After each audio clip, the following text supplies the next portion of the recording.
आज हम एक ऐसे इंसान की कहानी सुनाने वाले हैं जिसका जीवन एक भयानक हादसे के बाद पलट गया। एक समय था जब उसका दोनों पैर ठीक थे, लेकिन एक एक्सीडेंट ने उसे व्हीलचेयर का मोहताज बना दिया।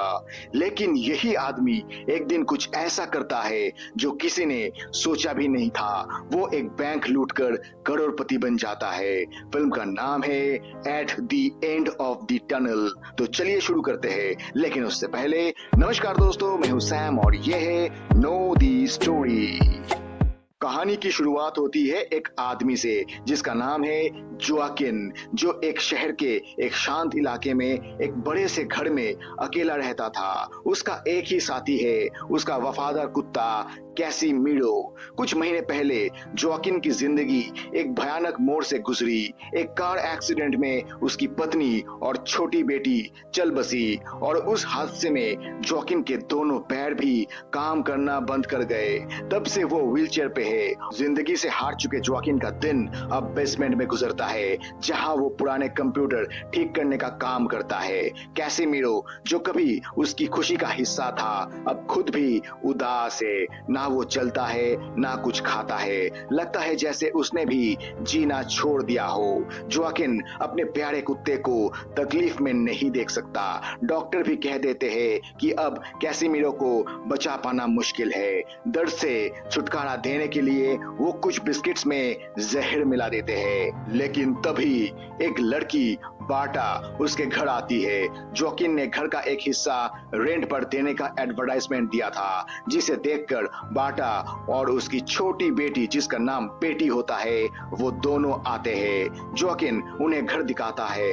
बेटी जाके कैसीमिरो के पास खेलने की कोशिश करती है, लेकिन कैसीमिरो अजनबी से चिढ़ जाता है। बाटा को घर पसंद आता है और कहती है कि वो आज से ही यहाँ शिफ्ट होना चाहती है। अगले कुछ दिनों में बाटा पूरा घर साफ सुथरा बनाने लगती है। वो जोआकिन से दोस्ती करने की कोशिश करती है, लेकिन जोआकिन ज्यादा फ्रेंडली नहीं है। धीरे धीरे बाटा और बेटी जोआकिन के दिल के करीब आने लगती है। एक दिन बाटा को पता चलता है कि घर के पीछे एक गार्डन एरिया है।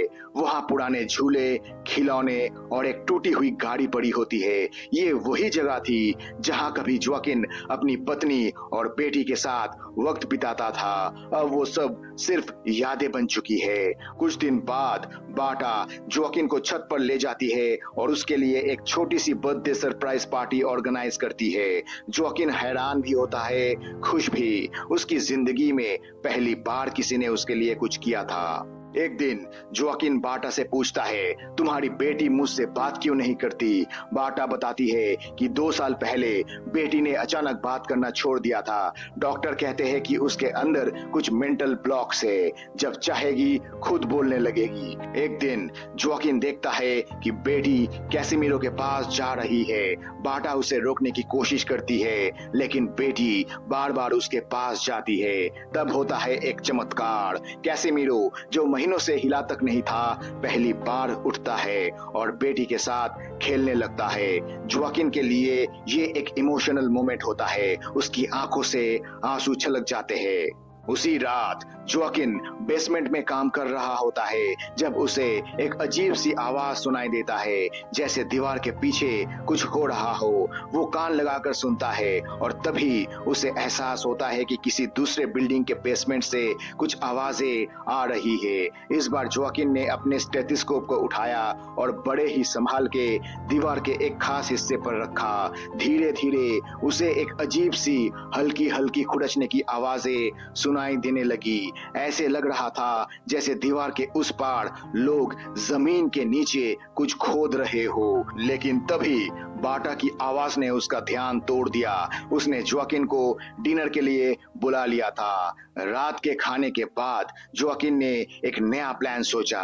इस बार उसने अपने स्टेथोस्कोप के साथ एक माइक्रोफोन जोड़ दिया और दीवार के एक नुकसान वाले हिस्सों पर चिपका दिया। अब जो भी बातें पड़ोसी कमरे में हो रही थी, सब कुछ डायरेक्ट उसके कंप्यूटर में रिकॉर्ड होने लगा। रात भर के रिकॉर्ड सुनने के बाद जोआकिन को एक चौंकाने वाली बात पता चली। पड़ोस के लोग 24 दिसंबर को, यानी आज से 10 दिन के अंदर, कुछ बहुत बड़ा करने वाले थे।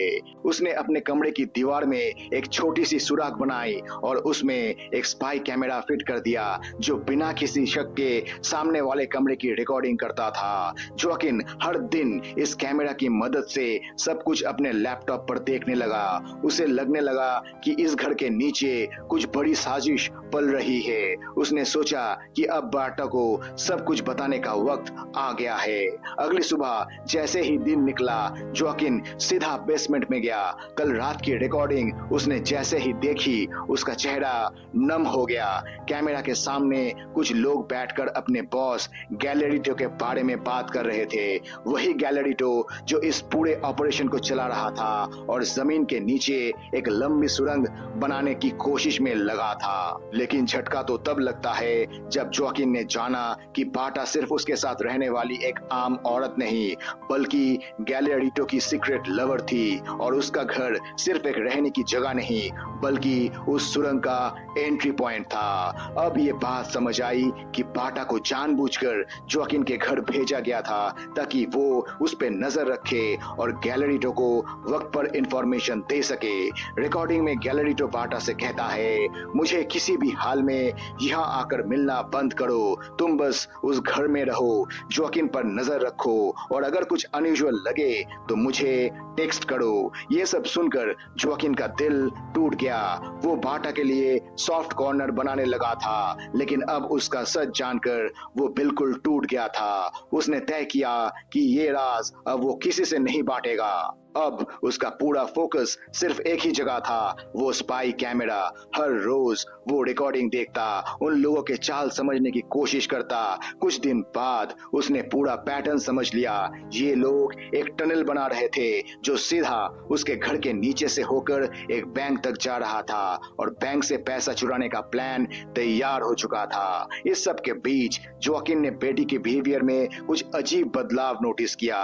वो हमेशा चुप रहती, किसी से ज्यादा बात नहीं करती, जोकिन से तो जैसे दूरी बना के रखती थी, जैसे वो किसी चीज से डर रही हो। एक दिन जोकिन ने देखा कि बेटी चुपके से कैसिमिरो के कान में कुछ कह रही थी। ये देखकर वो और ज्यादा चौंक गया। जोकिन ने कैसिमिरो के बेल्ट में एक छोटा सा माइक छुपा दिया।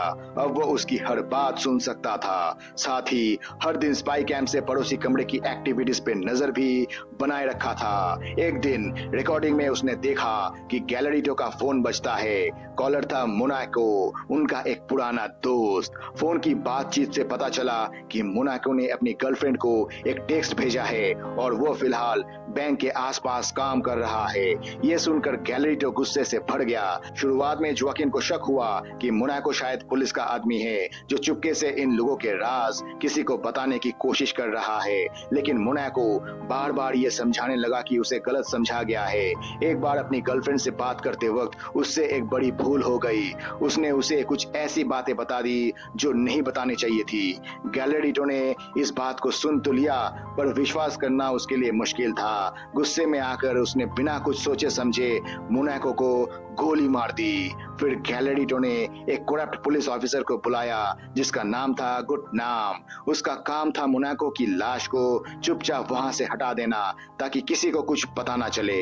ये सब देखकर जोकिन के होश उड़ गए। उसने कभी सोचा भी नहीं था कि ये लोग इतनी हद तक जा सकते हैं। सबसे ज्यादा उसे इस बात ने झटका दिया कि एक सीनियर पुलिस ऑफिसर भी इस डेंजरस मिशन में उनकी मदद कर रहा था। फिर जोकिन ने कुछ और दिनों तक चुपचाप उन सब पर नजर बनाए रखी। धीरे धीरे उसे समझ आया कि ये लोग एक टनल के जरिए सीधा बैंक तक पहुंचने की प्लानिंग कर रहे हैं। बैंक के नीचे बॉम्ब से ब्लास्ट करके एक रास्ता खोला जाएगा जहां से पैसा चुराया जा सके। अब जोकिन के मन में एक अलग प्लान चला। उसने सोचा जब ये लोग बैंक लूटेंगे तो मैं भी कुछ पैसे अपने लिए चुरा सकता हूँ। उसने डिसाइड किया कि अपने बेसमेंट से एक छोटा सा टनल उनके टनल तक बनाएगा जिससे वो सीक्रेटली पैसा निकाल सके। एक रात जोकिन ने खाना बनाया और उसमें नशा मिलाया। बार्टा को खाना दिया और जब वो बेहोश हो गई तो उसने उसे पेट पर लिटाकर नींद की सुई दे दी। फिर उसका हाथ पैर बांध दिए और एक कमरे में बंद कर दिया। सुबह जब बाटा होश में आई, जोकिन ने उसे साफ साफ कह दिया कि मुझे तुम और गैलेरिटो के बीच के रिश्तों का पता चल गया है। मुझे ये भी मालूम है कि तुम मेरे घर में किस वजह से रह रही हो। बाटा ने कहा, तुम गैलेरिटो को गलत समझ रहे हो। वो मेरे और मेरी बेटी के लिए सब कुछ करता है। उसने कभी हमें नुकसान नहीं पहुंचाया। तब जोकिन ने उसे एक वीडियो दिखाया मोनाको के मर्डर का। ये देखते ही बाटा डर जाती है, जैसी उसकी दुनिया ही पलट गई हो। उसके बाद जोकिन ने उसे कुछ दिन तक कमरे में बंद रखा और बेटी को उसने दूसरे कमरे में भेज दिया जहां वो कैसिमिरो के साथ रहती थी। वहां खिलौने थे जिससे बेटी बिजी रहती थी। अगली सुबह जोकिन ने अपने प्लान पर काम करना शुरू किया।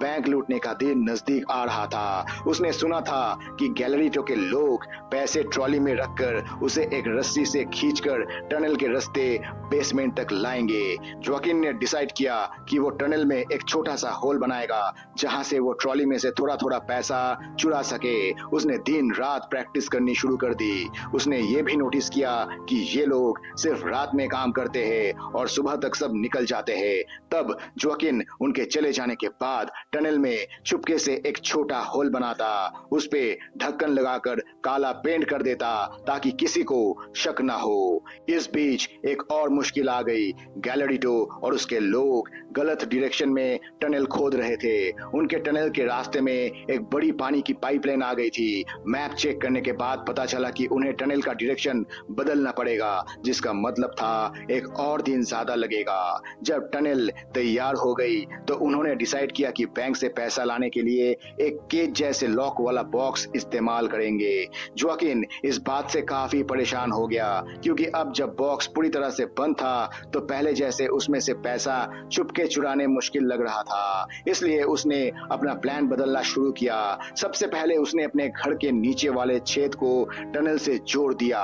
फिर धीरे धीरे वो टनल के अंदर गया और उसने टनल के कवर को अंदर से चिपकाकर ग्लू लगाकर धूल मिट्टी छिड़क दी। टनल में लगी लाइट्स भी तोड़ दी ताकि पूरा रास्ता अंधेरा रहे। अब जोकिन धीरे धीरे बैंक की तरफ बढ़ने लगा। कुछ दूर जाने के बाद उसने उस गलत डायरेक्शन में बनी टनल को देखा जो पहले बना ली गई थी। उसने पानी की पाइप को भी चेक किया जिसमें पानी अच्छी तरह बह रहा था। ध्यान से आसपास का एरिया देखकर वो वापस अपने बेसमेंट की तरफ लौटने लगा, लेकिन तभी उसने देखा कुछ लोग टनल के उस हिस्से के बाहर खड़े हैं, अंदर घुसने की कोशिश कर रहे हैं। अब घर वापस जाना मुश्किल था, इसलिए वो पीछे हटकर टनल के अंधेरे कोने में पाइप के पास छुप गया। तभी दिखाया गया कि गैलेरिटो अपने भाई कैनेडियो के साथ टनल को चेक करने आया। गैलेरिटो अपने भाई से कहा कि बैंक से पैसा चुराने के बाद कुछ दिनों तक वो सब लोमस के घर पर छुपे रहेंगे। इसके अलावा उनका साथी जोडो भी इस बात से वाकिफ था, लेकिन कैनेडियो को जोडो पर भरोसा नहीं था। उससे डर था कि जोडो किसी वक्त उन्हें मुसीबत में डाल सकता है। वहीं जोकिन चुपके से पूरी बात सुन रहा था। थोड़ा आगे चेक करने के बाद गैलेरिटो और कैनेडियो वापस चले गए। जब वो दोनों चले गए तो जोकिन जल्दी से अपने घर वापस आया, पर घर आके वो परेशान हो गया। बेटी कहीं नजर नहीं आ रही थी। वो तुरंत बेसमेंट गया और वहां बेटी को ढूंढने लगा। उसके कंप्यूटर पर देखा कि बेटी ने टनल के कवर को हटा दिया था और टनल के अंदर चली गई थी। ये देखकर जोकिन के डर और बढ़ गया। अब उसके लिए बेटी को वापस लाना मुश्किल हो गया था। वहीं वो अपने कंप्यूटर पर पूरा सीन बार बार देख रहा था। तभी गैलेरिटो ने अपने साथ पुलिस ऑफिसर गुडनाम को भी लेकर बेसमेंट में वापस आ गया, जो उसके चोरी में मदद कर रहा था। सबको वापस आते देख बेटी टनल के एक अंधेरे कोने में छुप गई। गैलेरिटो और गुडनाम मिलकर अपने नए प्लान्स बना रहे थे। ऑफिसर गुडनाम ने कहा, तुम लोग जितना चाहो बैंक से पैसा चुरा लो, मुझे कोई फर्क नहीं, लेकिन जो कुछ भी लॉकर नंबर 155 में है वो मुझे सीधा देना होगा। गैलेरिटो ने इस बात को मंजूर कर लिया। इस दौरान उनमें से एक, जिसका नाम जोडो था, बोला, मेरी घड़ी कहीं नजर नहीं आ रही, मैंने उसे यहीं छोड़ा था पर अब वो गायब है। लेकिन उसकी बात पर किसी ने ध्यान नहीं दिया।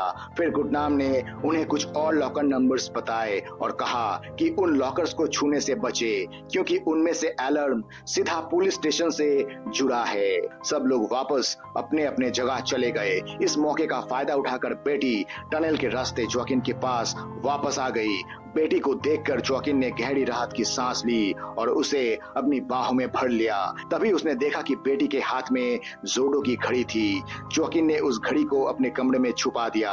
कुछ देर बाद गैलरिटो बार बार बाटा को कॉल कर रहा था। जोकिन ने बाटा से कहा कि वो कॉल उठाए और गैलरिटो को बता दे कि सब कुछ ठीक चल रहा है, उसे टेंशन लेने की जरूरत नहीं। लेकिन बाटा ने उसकी बात को नजरअंदाज कर दिया और कहा, तुमने मुझे यहाँ कैद कर दिया है, मेरे हाथ पैर बांध दिए हैं, तो मैं तुम्हारी मदद क्यों करूं? तब जोकिन बोलता है, मैं तुम्हें बचाना चाहता हूँ। तुम जानती हो ना कि तुम्हारी बेटी अब भी चुपके से कैसिमिरो से बात करती है। मैंने एक दिन कैसिमिरो के गले में एक माइक्रोफोन लगाया था और उसकी सारी बातें रिकॉर्ड कर ली थी। जब तुम उन बातों को सुनोगी तो तुम समझ जाओगी कि उसने अचानक सबसे बात करना क्यों बंद कर दिया। फिर जोकिन बेटी की रिकॉर्ड की हुई बातें सुनाता है। 2 साल बाद पहली बार बाटा अपनी बेटी की आवाज सुन रही थी। पहले वो हैरान थी, फिर खुशी के आंसू उसकी आंखों से बह निकले। जब उसने सुना कि बेटी कैसेमिरो से क्या कह रही थी तो बाटा का गुस्सा चरम सीमा पर पहुंच गया। सच्चाई ये थी कि 2 साल पहले आज ही के दिन बाटा की मुलाकात उसके बॉयफ्रेंड गैलरिटो से हुई थी और तभी बेटी ने बोलना बंद कर दिया था। असल में गैलरिटो कभी कभी बेटी का सेक्सुअल हैरेसमेंट करता था, जिस वजह से बेटी डर गई थी और सबसे बात करना छोड़ दिया था। उसके बाद जब भी वो किसी आदमी को देखती तो वो डर के मारे दूर भाग जाती। ये सब सुनकर बाटा रो पड़ी। साथ ही उसका गुस्सा गैलरिटो के खिलाफ और बढ़ गया। वो किसी भी हाल में गैलरिटो को सजा देना चाहती थी, लेकिन जोकिन ने उसे शांत किया और कहा, फिक्र मत करो, मैं गैलरिटो को उसके जुर्म की सजा दूंगा और तुम दोनों का ख्याल रखूंगा। अब तुम मेरी मदद करो, गैलरिटो को कॉल करो और उसको बताओ कि यहाँ सब कुछ ठीक चल रहा है। बाटा ने बिल्कुल वैसे ही किया जैसे जोकिन ने कहा। कुछ दिनों बाद 25 दिसंबर का दिन आ गया, जो बैंक लूटने का दिन था। गैलरिटो और उसके साथियों ने बैंक के नीचे एक बॉम्ब लगा दिया और रात 8 बजे उस बॉम्ब को फोड़कर टनल से बैंक में घुसकर सारा पैसा लूटने का प्लान बनाया था। लेकिन अभी 8 बजने में 3 घंटे 15 मिनट बाकी थे, इसलिए गैलरिटो अपने लोगों के साथ बॉम्ब लगाकर थोड़ी देर के लिए घर से निकल गया और सही वक्त का इंतजार कर रहा था। जोकिन के पास ये काम पूरा करने के लिए सिर्फ 3 घंटे थे। वो बिना वक्त गवाए टनल के रास्ते बैंक के नीचे उतर गया। वहां पहले उसने बॉम्ब को ध्यान से हटाकर उसे पानी के पाइप से जोड़ दिया ताकि बॉम्ब सेफ रहे। फिर हथौड़ी का इस्तेमाल करते हुए बैंक के फर्श में सुराख करना शुरू किया। धीरे धीरे वो सुराख इतना बड़ा हो गया कि उसके जरिए वो बैंक के अंदर घुस गया। बैंक के अंदर जाके उसने कई लॉकर्स खोले और वहां से बहुत सारा पैसा चुरा लिया। पैसों के साथ जोकिन वापस टनल के रास्ते अपने घर की तरफ निकल पड़ा, लेकिन थोड़ा आगे बढ़ने पर उसने देखा कि गैलरिटो और उसके साथी वापस आ चुके हैं। एक्चुअली वो लोग 8 बजे से थोड़ा पहले ही वहां पहुंच जाते हैं। गैलरिटो ने फैसला किया कि वो अब तुरंत बॉम्ब को फोड़ देंगे और बैंक के अंदर घुस जाएंगे। लेकिन जब वो बॉम्ब के बहुत करीब थे, जोकिन थोड़ा डर जाता है, इसीलिए अपनी जान बचाने के लिए वो तुरंत वापस बैंक के अंदर चला गया और उसी वक्त बॉम्ब फट गया। ब्लास्ट की वजह से पूरा टनल धूल और धुएं से भर गया, जिसकी वजह से कुछ भी साफ नजर नहीं आ रहा था। गैलरिटो और उसके साथियों ने थोड़ा रुककर सब कुछ ठीक होने का इंतजार किया। इसी बीच जोकिन ने मौका देखकर जल्दी से टनल से वापस अपने घर लौट आया।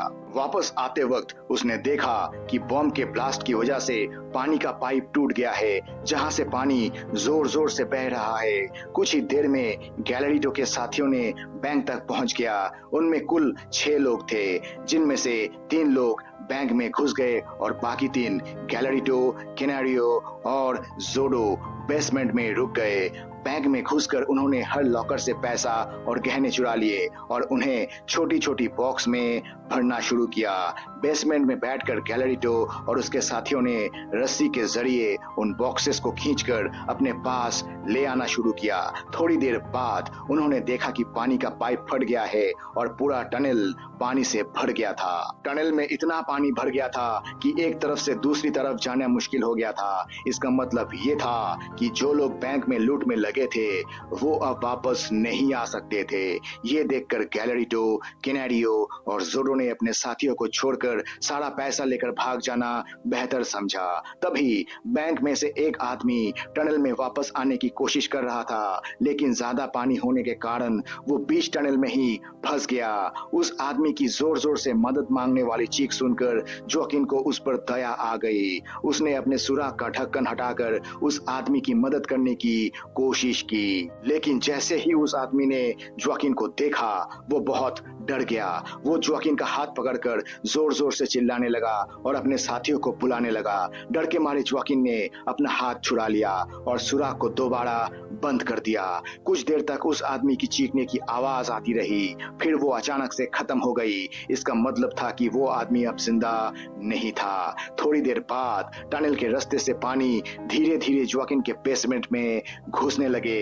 अब जोकिन ने अपने बेसमेंट के होल पर अपने डेस्क के सभी कंप्यूटर्स फेंक दिए ताकि पानी में कोई भी आसानी से उस होल को न ढूंढ सके। उसके बाद वो अपने पैसे से भरे बैग को अपने कमरे की एक अलमारी में छुपाने लगे। इसी बीच बैंक में भी पानी भरना शुरू हो गया था और कुछ ही देर में बैंक का अंदर का काफी हिस्सा पानी में डूब गया। बैंक के अंदर बचे हुए दो चोर अपनी जान बचाने के लिए ऐसे लॉकर्स खोलने लगे जो एलम से पुलिस स्टेशन के साथ कनेक्टेड था ताकि पुलिस आके उनकी जान बचा सके। इसी मौके का फायदा उठाते हुए जोकिन अपने घर से बाहर निकलता है और पुलिस को बताता है कि उसके बेसमेंट में भी पानी घुस गया है, जिसकी वजह से उसके सारे कंप्यूटर्स खराब हो गए हैं। लेकिन पुलिस उसकी बातों पर ज्यादा ध्यान नहीं देती क्योंकि वो सब बैंक लूट के केस में व्यस्त थे। तभी दिखाया जाता है कि पुलिस ऑफिसर गुडनाम गैलेरिटो को फोन करता है और लॉकर नंबर 155 के बारे में पूछ रहा होता है। गैलेरिटो बताता है कि उस लॉकर से कुछ निकालना मुमकिन नहीं था क्योंकि टनल पानी से भर चुका था। ये सुनते ही गुडनाम गुस्से में आकर कॉल काट देता है और फिर अपनी टीम के साथ जोकिन के घर आ जाता है ताकि पूरी जांच कर सके। गुडनाम कहता है, थोड़ी देर पहले तुमने कंप्लेन की थी कि तुम्हारे बेसमेंट में पानी आ गया है, हम उसी मामले की जांच करने आए हैं। ये कहकर वो घर के अंदर घुस जाता है और हर कोने में तलाशी लेने लगता है। जोकिन थोड़ा घबरा जाता है पर वो ऐसे बिहेव करता है जैसे गुडनाम को जानता ही नहीं। घर में अंधेरा होने की वजह से गुडनाम को वो अलमारी में छुपा पैसा का बैग नजर नहीं आता। जब वो दूसरे कमरे में जाता है तो वहाँ बाटा अभी बेड पर बेहोश पड़ी होती है। जोकिन पुलिस को बताता है कि बाटा उसकी पत्नी है जो अभी थोड़ी बीमार है, इसीलिए वो सो रही है। जब गुडनाम को घर में कुछ भी नहीं मिलता तो वो वहाँ से जाने लगता है, लेकिन जाने से पहले उसने जोकिन को अपना फोन नंबर दे जाता है और कहता है कि अगर कभी जरूरत हो तो मुझे कॉल कर लेना। गुडनाम के जाने के बाद थोड़ी देर में गैलेरिटो, कैनेडियो और जोडो जोकिन के घर के बाहर आ जाते हैं। जोकिन उन्हें देखकर काफी घबरा जाता है।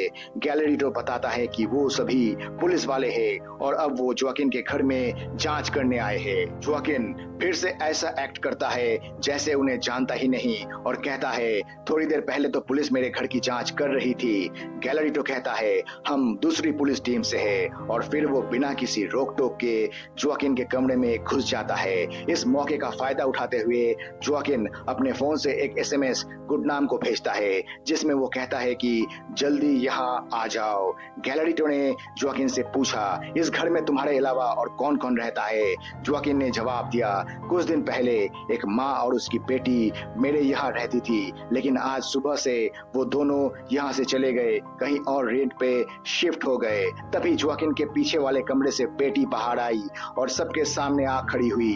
ये देखते ही गैलेरिटो को समझ आ गया कि जोकिन सच नहीं बोल रहा। गैलरिटो सीधा उस कमरे में गया जहां उसने बार्टा को बेहोशी की हालत में बिस्तर पर पड़ा देखा। गैलरिटो का गुस्सा चरम पर था। जोआकिन ने कहा, वो लोग आज सुबह ही निकल गए होंगे, इसीलिए मैंने सोचा कि शायद वो अब यहाँ नहीं है। ये सुनते ही गैलरिटो को पता चल गया कि जोआकिन झूठ बोल रहा है। गुस्से में वो जोआकिन को व्हीलचेयर से जोर से धक्का देकर जमीन पर गिरा देता है। फिर सब लोग मिलकर उस पर हमला करता है। कैनारियो ने जोआकिन के सिर पर बंदूक रख दी और कहा, अगर अभी भी सच नहीं बोला तो मैं यही गोली मार दूंगा। जोआकिन तब भी चुप रहा, पर तभी उसके फोन पर गुडनाम का मैसेज आता है। गुडनाम उसके घर के बाहर आ चुका था और उसे बुला रहा था, लेकिन जोआकिन का फोन गैलरिटो के पास था। गैलरिटो ने जब देखा कि गुडनाम उस नंबर पर कॉल कर रहा है तो उसे शक हुआ कि शायद जोआकिन और गुडनाम मिलकर सबको फंसाने की कोशिश कर रहा है। इसी वजह से गैलरिटो गुडनाम को अंदर ले आया, उसके हाथ पैर बांध दिए और उसे बंदी बना लिया। फिर पूछा, तुम गुडनाम को कैसे जानते हो? लेकिन जोआकिन कोई जवाब नहीं देता। आखिरकार गैलरिटो का गुस्सा और बढ़ गया और वो जोआकिन को गोली मारने जा रहा था। तब जोआकिन ने अपनी जान बचाने के लिए एक बड़ा झूठ बोला। उसने कहा, तुम्हारा साथी जोडो मुझे पहले ही तुम्हारे चोरी के सारे प्लान्स के बारे में बता चुका है। हर रात वो तुम्हारी बिल्डिंग की छत से हमारे बिल्डिंग में आता था और बाटा से मिलता था। मुझे तुम सबके हर प्लान की जानकारी देता था। जोआकिन ने आगे कहा, जोडो ने मुझे कहा था कि मैं अपने बेसमेंट में एक सुरंग बनाऊं जो तुम्हारे टनल के ऊपर हो, ताकि हम तुम्हारे छुपाए हुए पैसों में से कुछ निकल सके और बाद में हम आपस में बांट लेते। ये बात सबको हिला कर रख देती है। जोडो खुद भी हैरान है कि जोआकिन को उसका नाम कैसे पता। जोआकिन कहता है, मुझे तुम सबके नाम और प्लान्स पता है। मुझे ये भी पता है कि तुम लोग पैसे चुराकर एक आदमी के घर में छुपने वाले हो जिसका नाम है लोमस। जोडो के भाई भी ये सुनकर हैरान हो जाते हैं, क्योंकि ये बात सिर्फ तीनों को पता था। जोडो बार बार कहता है कि उसे कुछ पता नहीं है और उसने किसी को कुछ नहीं बताया।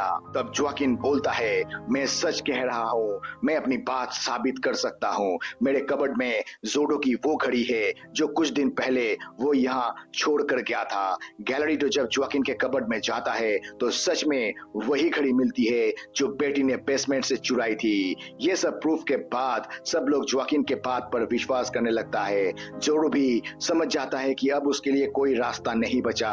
चाहे वो कुछ भी कहे, अब कोई उस पर भरोसा नहीं करेगा। अपनी जान बचाने के लिए जोडो ने अचानक अपनी बंदूक निकाली और गैलरिटो के भाई पर गोली चला दी। ये देखते ही गैलरिटो भी तुरंत रिएक्ट करता है और जोडो को गोली मार देता है। उसके बाद वो अपने भाई को गले लगाकर जोर जोर से रो पड़ता है। इसी बीच बाटा होश में आती है। बाटा धीरे धीरे कमरे से बाहर निकलती है, जमीन पर पड़ी जोडो की बंदूक उठाती है और गैलरिटो को उसकी बेटी के साथ की गई बदतमीजी के लिए शिकायत करती है। फिर बिना किसी झिझक के वो गैलरिटो को गोली मार देती है। उसके बाद वो अपनी बेटी को गले लगाकर आंसुओं में डूब जाती है। तभी गुडनम, जो अभी तक जिंदा था, सब कुछ आंखों के सामने देख रहा होता है। जोआकिन तुरंत गुडनम पर बंदूक तान लेता है और धमकी देता है कि अगर उसने कुछ भी किया तो वो उसे मार डालेगा। पर गुडनम कहता है, डरो मत, मैं तुम्हें कुछ नहीं कहूंगा। तुम्हारे घर में 3 लाशें हैं। पुलिस कभी भी तुम्हें पकड़ सकती है, लेकिन अगर मैं चाहूं तो ये सब लाशें यहाँ से मिटा सकता हूँ। ये कहकर वो तीनों लाशों को अपनी गाड़ी के बूट में छुपा देता है। फिर गुडनम कहता है, इस सब के बदले मुझे तुम्हारे चुराए हुए पैसों का आधा हिस्सा चाहिए। लेकिन जोआकिन उसे एक भी पैसा देने को तैयार नहीं होता। ये सुनकर गुडनम थोड़ा निराश होता है और किचन में जाकर बिस्किट के डब्बे से बिस्किट निकालकर खाने लगता है। वही बिस्किट्स जिसमें जहर मिलाया गया था, जिसे फिल्म की शुरुआत में दिखाया गया था। गुडनम कई बिस्किट्स खाता है, कुछ अपनी जेब में भी रख लेता है ताकि बाद में भी खा सके। फिर वो बाटा और बेटी पर बंदूक तान कर कहता है, अगर तुम मुझे पैसा नहीं दोगे तो मैं इन दोनों को यही मार दूंगा। जब जोआकिन के पास और कोई रास्ता नहीं बचता, वो पैसे का बैग उसके हाथ में दे देता है। गुडनम मुस्कुराते हुए पैसों के साथ वहां से चला जाता है, लेकिन कुछ ही दूर जाने के बाद जहर के असर से गुडनम की ताकत कमजोर दौड़ पड़ने लगती है। उसकी गाड़ी सड़क पर एक्सीडेंट का शिकार हो जाती है और गाड़ी में आग लग जाती है। गुडनम मुश्किल से गाड़ी से बाहर निकलता है, लेकिन जहर के चलते वो जमीन पर गिर जाता है और धीरे धीरे वहीं मर जाता है। कुछ महीने बाद दिखाया जाता है कि जोआकिन, बार्टा और बेटी एक साथ रह रहे हैं। जोआकिन ने अपना पुराना घर बेच दिया है और बार्टा, बेटी और कैसिमिरो के साथ एक नए घर में शिफ्ट हो रहा है। अंत में बेटी अपनी मर्जी से जोआकिन का हाथ पकड़ लेती है जाते जाते, जो इस बात का संकेत था कि अब उनके बीच एक गहरी दोस्ती बन चुकी है। और यहीं पर इस फिल्म की कहानी समाप्त होती है। तो दोस्तों, अगर आपको ये कहानी पसंद आई हो तो वीडियो को लाइक करें, अपने दोस्तों के साथ शेयर करें और ऐसे ही और मूवी एक्सप्लेनेशंस के लिए हमारे channel know the story Hindi को सब्सक्राइब करना ना भूलें। आपका एक सब्सक्राइब हमें और कहानियां सुनाने के लिए प्रेरित करता है। मिलते हैं अगले वीडियो में एक और दिल छू लेने वाली कहानी के साथ। तब तक के लिए अपना ख्याल रखें। धन्यवाद।